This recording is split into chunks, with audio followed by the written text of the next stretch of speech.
নমস্কার বন্ধুরা, শুরুতে সকলকে জানাই সৎসংঘ ক্লাবের পক্ষ থেকে প্রীতি শুভেচ্ছা ও অভিনন্দন। গ্রাম গোবিন্দ চক সৎসংঘ ক্লাবের পরিচালনায় 14ই জ্যৈষ্ঠ সার্বজনীন শ্রী শ্রী মনসা মায়ের পূজাতে সবারে করি সাদর আমন্ত্রণ। সেই সঙ্গে সকালে মায়ের পূজা অর্চনা ও রাতে মায়ের অন্নপ্রসাদ বিতরণ।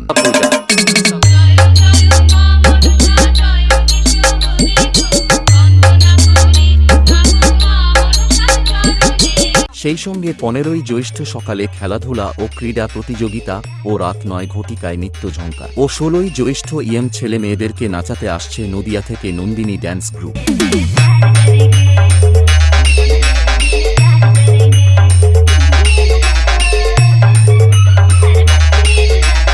সেই সঙ্গে সমস্ত বক্সলাভার বন্ধু বান্ধবীদের নাচাতে ও পুরো এলাকা কাঁপাতে আসছে পুরুষোত্তমপুর থেকে পাওয়ার মিউজিক।